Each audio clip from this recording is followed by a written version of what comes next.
Hey everyone, hopefully you're having a good day. My name's Andy. My channel is Finding Value. Today we're going to go over some comments, give you my opinions. Read a few of these. It says,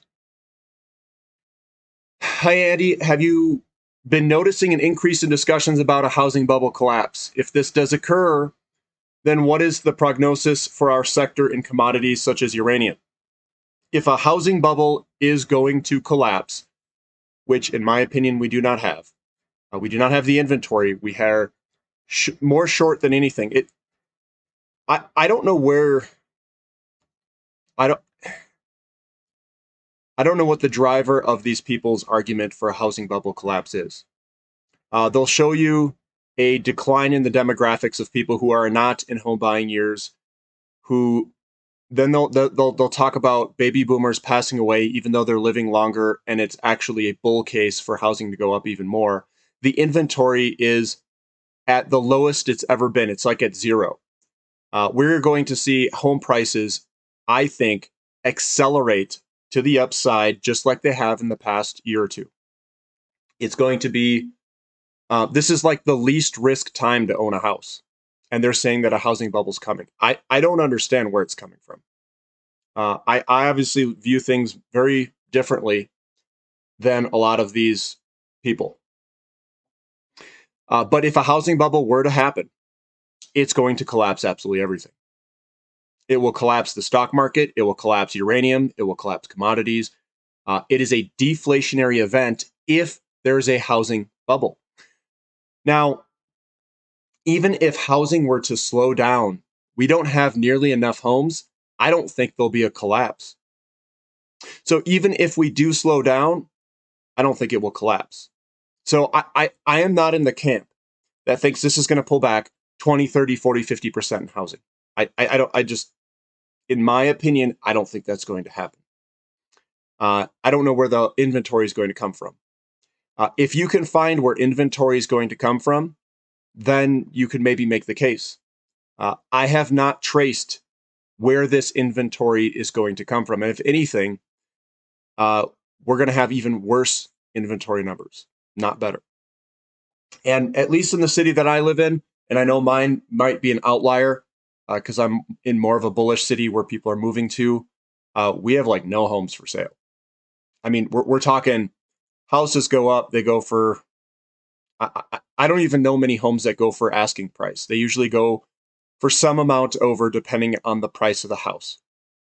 So if it's in a decent affordable range, the homes usually go for anywhere between $10,000 and $100,000 over asking, depending on what the price of the house is. If it's a starter house, kind of a medium type house. And I don't know about the upper end market. I don't really follow that market. So I'm not really sure. And I'm not in real estate. I'm just a guy who follows all of this. So I think that real estate's very important to understand because that's where all of the big crashes have basically permeated from. So that's why I watch it. But if we get a housing crash and it's going to blow everything up, it will be, if it crashes the way that some of these people say it's going to crash. I don't think it's going to crash. I think we're going higher.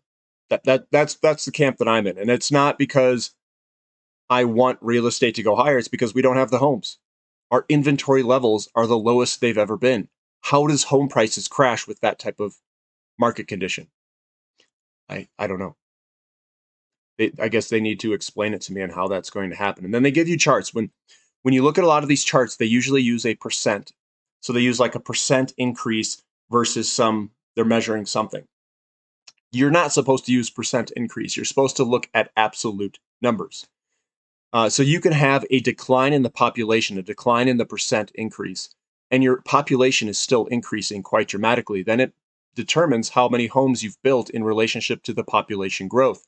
Your inventory is a glimpse at that market supply demand balance. I don't know. So I'm not in the camp of the housing bubble. Doesn't matter how many people are over there.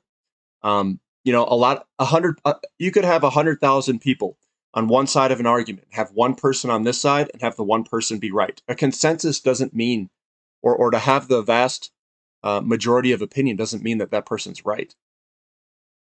I've learned that. That's for sure. Um, we had a class. This was a class. It was about continuous improvement, and what they were trying to prove was they were trying to prove that working in groups is better than working alone.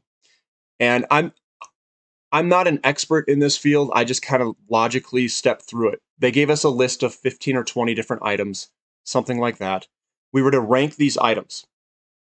And we apparently had crashed in a plane. We had all these different items, and they said, what items are the most valuable in this set of 15 or 20 things? And we would rank it. And then we had a ranking based off of what an expert would have had, a survival expert, and they ranked it in correlation to that. Well, the majority of the groups got between their scores, so a lower number is better. And the majority of groups, there's like maybe 8 groups or 5 groups, something like that in the class. And the majority was between 40 and 60. And then I don't know, I just kind of logically went through it. My group had scored like a 43 or something. Me alone scored a 25. So I was the lowest score of all groups of all people in the entire class. I'm not trying to use this to brag. I got lucky to some extent. And then the group had convinced me to change my order to a different order, which was actually worse. And I had things that were very high on the list that they didn't think were that needed. I think the number one thing I had was a mirror so you could signal because you're out in a desert. You'd crashed in a desert. You're not going to walk anywhere. They had all these useless items in there. And people are like, oh, you're going to need it. You're going to need salt. And I'm like, salt? You're not going to need salt. You could throw that in the trash. It's like one of the worst items to have. I wouldn't even lug it around. But just to say, it what I found is it doesn't really even matter the general consensus or opinion. And usually it's wrong, especially if it's from the retail sector. But really what you have to do is you have to buck the trend and invest when everyone else isn't investing. And you know what? It's going to be lonely, and your percentages may not go up vertically. They may not go up. So you may, and it may stay down for a year or two. And the increases will be so large when they do come that it won't matter that you were there for a year or two. You're not taking an opportunity loss. And I don't think people understand that. The gains will be so large that you'll outperform the majority of people who are investing professionally. If you just sit there and wait, that's how you do it. That's how you make a lot of money. And professional investors, a lot of them aren't very good. You have to do what makes logical sense and has done well in history. Says there is zero chance platinum outperforms silver in a PM bull market. Perhaps you meant to say gold, not silver. No, I meant to say platinum. And platinum's going to do well in the beginning of a commodity bull market. The precious metals like gold and silver do very well on the back end. Platinum usually does well, at least the last bull market, in the beginning. It's also the cheapest metal of all of them. Palladium has waxed gold and silver returns non-bull market, just in absolute terms over long periods of time. Platinum, since it's so cheap, I think will outperform gold and silver during an inflationary boom, and especially in the beginning, I think. So that's what I'm looking for. I am positioned in gold, silver, and platinum. The majority of my holdings is actually in silver. So, and I'm not saying it's necessarily contained to the precious metals bull market. I'm talking about the commodity bull market. And the PM bull market, it usually comes a little bit later. And a lot of people think that, I mean, at least for last bull market, that they think the miners are going to absolutely wax the physical metals. They usually do in the beginning, and then in the end, the physical metals have always done, they've generally done better. Doesn't mean this bull market it's like that. So Adrian says, I found today that there's an oil stock that has gone up over 400% in the last 12 months, and I don't recall hearing BTE is Baytex Energy on this channel. says Andy covered it twice last year around summer, only because a few of us asked him to, but he doesn't normally go over all, oil that he himself doesn't own. This is my third largest holding. It all started in January 2021 when Rick Wool said in an interview that Alberta was the cheapest oil. Then I found Eric Nuttall and Josh Young. It says, thanks for the tips. Yeah, it's unfortunate Andy doesn't go over the performers, so he only goes over his favorites. Why doesn't he own it if it's performing better? Guys, you're just chasing performance. You can't chase performance. You're going to have to figure out what's going to do very well in the beginning. Now, Baytex Energy, it's hard to figure out what the best performers are necessarily going to be. I highly doubt that Baytex Energy has outperformed SM Energy from the bottom of 2020. Same with Centennial. Maybe it's outperformed Centennial Development, but the ones that I own that I think are the best performers based off of a variety of different things is SM Energy, CDEV, Crew Energy, Athabasca Oil is good. And I'm sure Baytex will do very well as well. Surge Energy, another one that they're talking about down here. That's another one I think that's going to do well. They have been laggards. Surge has been a laggard compared to SM Energy and CDEV. But I wouldn't base my determinations off of how they've done at this point. I would look to see where things are at, resistance levels, and then try to buy it, before they break out. Athabasca Oil does look very good for a big move higher. If I were to pull up Baytex Energy right now, I could do this. I've got it up right here. So BTE. There's BTE. So at the bottom of BTE, it went from 42 cents to $5. If I were to compare it, and I don't go by performance, but SM Energy, if I were to line it up, has waxed Baytex Energy. So if you're talking about performance, SM Energy's beaten, at least going from where I bought it in October of 28th, 2020, has absolutely dominated Baytex Energy. So if you take different time frames, you can see that certain ones perform better than others depending on where your starting point and time frame is. But I don't normally chase performance in the long term or versus the short term. I chose whatever was the best opportunity when I had it. And then looking at, we'll put CDEV in here, see how that's done. They're probably pretty similar. And what you're going to find is that these perform differently based off of different time frames. And what I've been doing is you can buy other companies, like Surge Energy is a good buy right now. I do think that's good, and I talk about that on a daily basis. We can add Athabasca Oil's done very well. Crew Energy's done well. We've got Birchcliff. I mean, I talk about all these. I don't really talk about Birchcliff. This is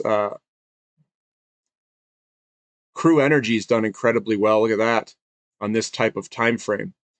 And when you scroll, you can see that these will change depending on where you start. Like SM Energy's the leader here. The worst of the group is Birchcliff. And then the second worst is Baytex Energy. But if you kind of zoom in like this, now the leader is Athabasca Oil, and then second is Baytex, third is Crew Energy, with Birchcliff being in last. And then you can kind of move in here. Birchcliff's all the way up here, with Baytex being number one. And then you kind of move in here. You've got Crew Energy doing very well. And see how these all shift? Athabasca Oil. So it all depends on your time frame. And what I do is I take a basket of these, I own them, and the majority of my money when I was putting it in 2020, the best opportunities look like SM Energy, Centennial Development Resources, and QEP. Contango also looked very good in the beginning, but one thing maybe I didn't perhaps take into effect is that the recent performance, it was a new company, and John Goff is the one who bought it out. So I was hoping that they could do very well. So those are the ones that I went into. I also bought Birchcliff. I bought Advantage Oil. I bought Athabasca Oil. I bought Ontario Resources, Southwestern Energy. I bought a whole bunch based off various things. And some of these have done incredibly well. But to chase price, guys, that's not how you want to do it. That's what the newbies do. What you want to look for are setups. So looking for like a setup, I'm going to kind of get rid of some of these guys. And guys, I can't tell you what's going to perform the best in the near future here. What I do is I buy it and then I hold on. Now, there are some things that I look for. So for like invalids, what happened to Northern Oil and Gas? Let me look here. Did it change its ticker symbol or something? Oh, God, maybe it's from the New York Stock Exchange now. So Northern Oil and Gas, if I were to back out here, right, and I were to throw a line in here,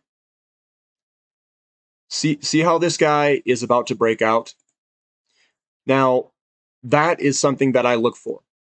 If we're about to break something, and we're right there, let me go to the dailies here. Show you that we're hitting the tops here. So we're hitting the tops here on the dailies. And this thing looks like we're ready to break out here. This would be one that I would be loading up on, Northern Oil and Gas, because we're coming on down. We've hit 1 time, 2 times, 3 times, and we're hitting up on it. And you can see the lows are all coming up. And usually in a bottoming type pattern, you get a bottom here, and it bottomed at 782, but the ultimate bottom here was 482. So this is actually a Wyckoff bottom that's about to break to the upside and probably do a very large move. So Northern Oil and Gas is one that I've actually been looking at, and I added into on this right-hand side over here, noticing that this is going to break at some point.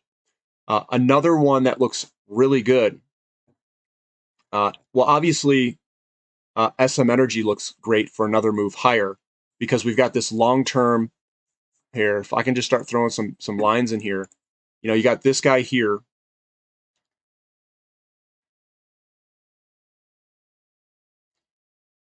Let me see here. Let me back out. There must be, I bet you there's a huge, yeah, there is. There's a huge resistance line coming through here. All these hits here, a hit down. This is a strong resistance line. And we're right there trying to break out of this resistance line. And we're putting in this massive pattern for SM Energy that's about to break to the upside. There's your resistance line. It's roughly right there. Once we break through that, it's going to move again. It's going to have another large move, and it's probably going to outperform most everything. CDEV's got the same type of situation that we're putting up here on a long-term perspective. So that one also looks like it's ready to rip it here. And a lot of these companies, they all exhibit these large patterns. So I don't think chasing performance isn't going to get you where you want to go. I would say it's more about looking at the setup. Here's Crew Energy. It broke out of this guy. It came back and back tested, and this thing's ready to rip higher on a long-term perspective. I don't care what the short-term does. These moves will be so big, it won't matter what the short-term does. Athabasca Oil has another. These are like all the most incredible setups I've ever seen. You've got this long-term resistance line in the blue coming down here, and we're just coming above that. It just has to work its way through all these resistance lines. You got the white one up here too that we have to break through at $1.80 or so. And they all have these types of lines. Pedevco does, Surge Energy. Here's Surge Energy. This one also has a line going across here that we've just broken out here recently. And I said the cheetah's just resting on top for a potential move higher. But historically, this has underperformed. And sometimes it's difficult to figure out what's going to perform the best. I would think that a lot of the companies that are like heavy crude, sour crude, heavy crude, oil might outperform here in the short term when oil starts heating up. So I'd suspect that those with the highest cost to produce are going to do the best because their oil is also going to be needed. So What I would suggest, guys, is do not chase price. Do not chase price. If you're going to chase something, chase the volatility. Chase the ones that move a lot when the price of oil goes up. Go after the ones that positively correlate to oil and amplify the move. Go after those. That's the market telling you that you've got leverage to the move. And Athabasca Oil, Crew Energy, SM Energy, and CDEV are some of the ones that I think have the best opportunities to move on up. They've got the largest leverage, the highest leverage to it. Now, Baytex Energy and Surge and some of these other ones, they have not had the leverage in the past like SM Energy in them. They've actually been underperformers. And it's not the 12 months, it's a little bit before that. And the difference here is quite substantial. Baytex had put maybe just over a 10 bagger. SM Energy's over a 20 bagger. So it's done over double what Baytex has done. And that's a gigantic difference to the bottom line if you bought an early buyer.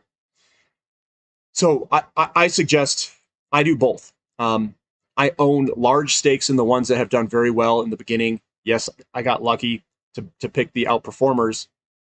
And now, if you want to look at the ones that are starting to break kind of their patterns. And weirdly enough, it's still some of the best performers like Crew Energy and Athabasca Oil that I think could potentially do very well in the beginning. Or now they could break these large patterns, but SM Energy and CDEV are also throwing up large patterns.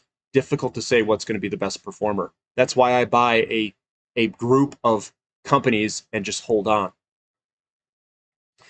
So that's kind of I like this one. He says, "Doing shots by myself, laugh out loud." Yeah, it's being at the party alone. Yeah, that's rough because you're doing shots by myself. Funny. It says, if I buy physical metal, how could I have purchasing power? Well, purchasing power is the relative, you're looking at the value relative to other assets. So what you want to do is you want your purchasing power to increase in buying of other assets. That's the whole point of investing. You want to buy more of something else. That's the whole point of investing. So physical metals do well under certain periods of time. And the reason that you would buy physical metal is not because it's a leverage play. It's a play that has no third-party risk. It's the play if everything else fails, physical metals won't. It's the way to preserve wealth outside of the system. It's very difficult to tax. There's a whole bunch of positive attributes that physical metal have that other investments cannot give you. Protection against tax. And what do I mean by that? If they were to start taxing things at much higher rates, you can bypass that to some extent in a physical metal if you hold it. So if you were investing and they say, we are going to tax unrealized gains, they can go into your portfolio, they can see what's in there, and they can start taxing that. I don't know how they would do that with a physical metal. Like, I just don't understand how they would do it. They don't know you own it, so I just don't know how they would do that. So it's a way to protect your wealth over time, and that's kind of how I look at it. It's a diversifier. This guy says, don't buy oil and gas if you want your children to have a decent planet to live on. So I don't know what you're trying to say with that. If oil and gas didn't exist, your children wouldn't exist, most likely. So it's kind of like the scenario where animal abuse or something like that. So if people eat meat, you would have that's animal abuse when you go to slaughter them and eat them. So people would say, do not eat meat. But if you don't eat meat, none of these things would exist to begin with. So the cows wouldn't necessarily exist in nearly the quantities that they're in.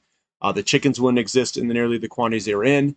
And all of these animals, they wouldn't exist. So in order to maximize peak happiness of animals, and if all these animals were to exist at some point in time, eating meat would actually maximize the overall happiness of all of these animals because they would exist in greater quantities. I'm just, it's you get in this loop So oil and gas is the reason that we have an advanced society and that humans have populated as much as we have. It allowed us to be worried about climate change. And climate change, I don't know if it's a legit argument. I'm still on the fence with it. The carbon dioxide argument can be thrown out the window. The Jurassic period had 5 times the amount of carbon dioxide in the atmosphere than we have today. And why is that such a bad thing? The Earth survived that. And we're not saving the Earth. The only thing we'd be saving is the Earth to be inhabitable. And perhaps the best thing that we can possibly do, and this was an argument that was brought up by a Harvard professor or someone from Harvard. I think it was a professor from Harvard. He said the best thing that you can do to get society to not burn coal and natural gas and oil is to burn as much of it and as fast of it, to burn way more, much faster, to advance society right past it. You want to blow through that expansion phase, so to speak, where people develop and become wealthier through oil and other fossil fuels. You want to blow right through that to get to the other side where you've got nuclear. Nuclear is the safest, best thing for this planet. So if you want to save this planet, if you want a nice planet to live on, we would be building nuclear power plants in mass. Fission, if we can, in the interim, and then fusion we would have to develop to get past the next stage. We do have nuclear waste at that point, but why don't you just throw it out into space, send it up in a satellite, and just send it out somewhere? Because at that point, we should have the technology to do that. Just send it out in space and fling it one way or the other, and it'll get eat up in a black hole or something somewhere. So I don't think, in terms of renewables, that renewables are a sustainable future. It's not, because you're gonna run out of the minerals that go into those things at some point. Fusion is the way. That if we can figure that out, fusion would be the answer, in my opinion. And they're making progress with fusion. I think that we'll have one last big bull market in oil, uranium, and all these. They're going to have a massive bull market. And then if fusion comes later, then that's great. And I support what is environmentally friendly. And right now, oil and natural gas, you could make an argument, is more environmentally friendly than renewables and wind, because all of those things end up in the trash at some point. And it's difficult to, I mean, you could make an argument. Doesn't mean the argument's right, but you could make the argument. All right, I'll stop it there, guys. We're at 28 minutes. Give me a thumbs up if you guys like the content. Subscribe to the channel if you haven't already. And thank you for listening. This is Finding Value.